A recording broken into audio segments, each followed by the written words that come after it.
Welcome back to Purple House Election Day edition. How do you like my little microphone here? Isn't this cool? I feel like I'm Captain Kirk. Do you? I feel like I can hear not Ted Koppel, but what was the Walter Cronkite, this just in, boop, boop, boop, boop, boop, boop, boop, boop, news stories. That's all like the sound that's going off in my head right now. So if you saw a previous episode, we did our voting a long time ago, like the first week of early voting. We wanted to get it out of the way. 14th. So our votes are cast, but a lot of Americans are voting today. A majority of Americans will be voting today. I don't think And, the majority are. But Really? No, I think a lot of them took advantage of the early voting, Yeah. which is good. It begs the question, is it on those, because it was like record-setting early voting numbers. So were these angry Democrats, or were they Republicans that are tired of their guy getting kicked around by the media, and Democrats? What do you think? I honestly don't know. I think I have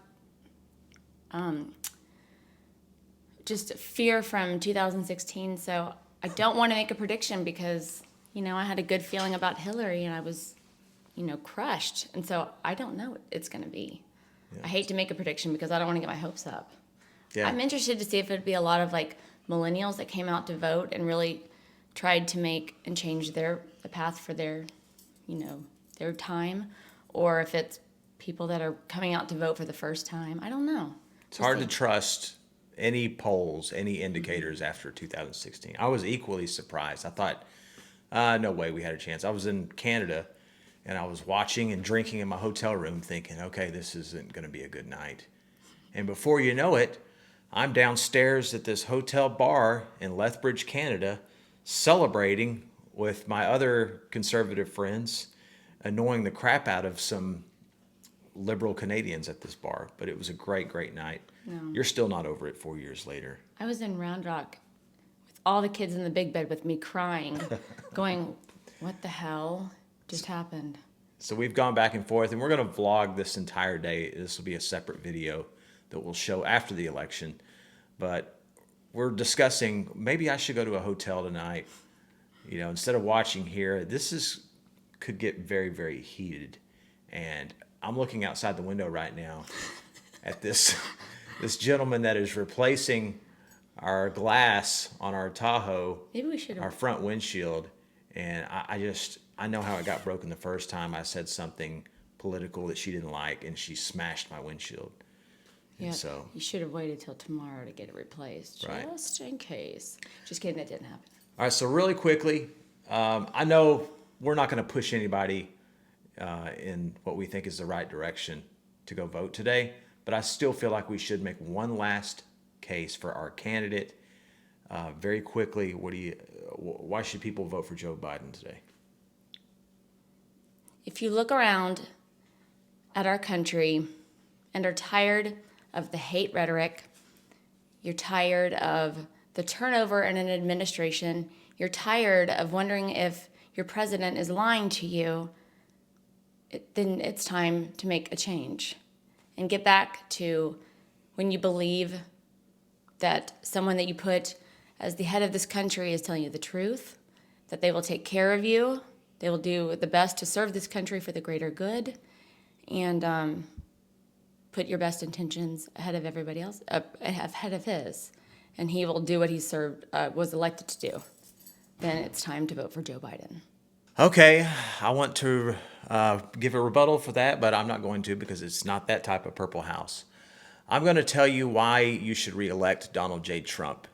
And it's very, very simple for me. The question is, what kind of an America do you want to live in today? And do you want to live in a type of America where you rely on the government for everything, where the government is an intricate part of your life, where government is bigger?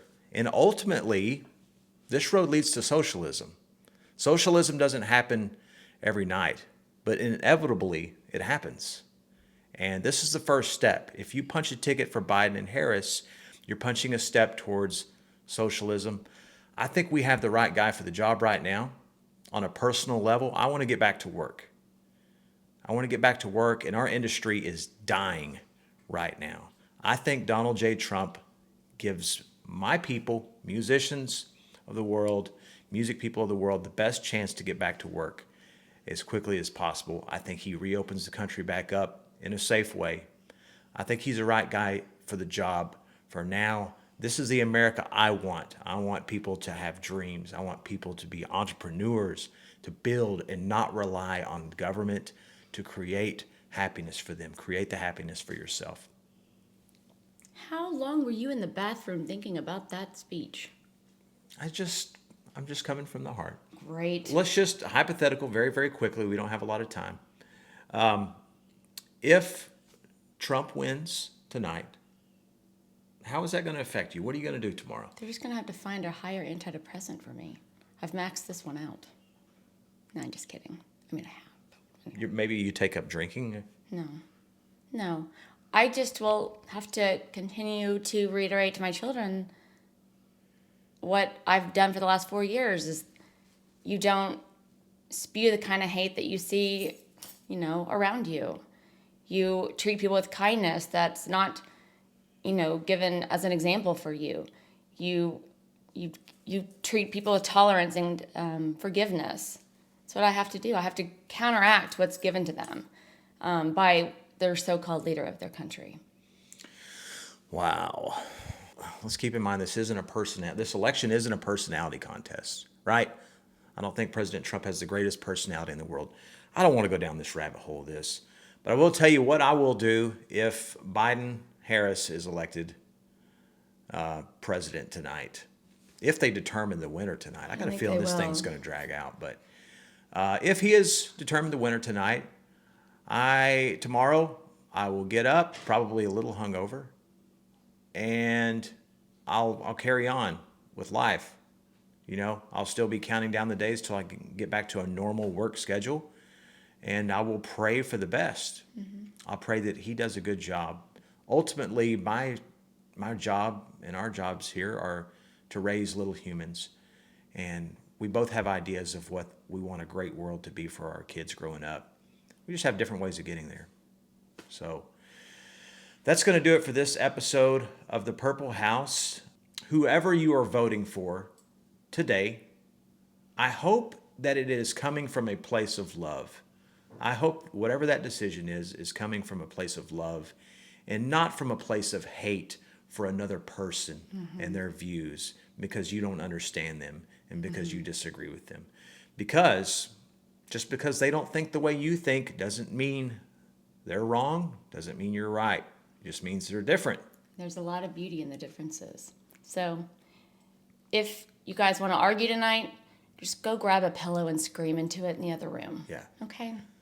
Peaceful protest. I'm going to make one last push for you to make out with me today because I got a feeling after tonight's victory, you're not going to want to have sex with me for a few days. Not a chance in hell. Thank you guys for watching this episode of Purple House. Good luck. God bless you. God bless America. Biden 2020.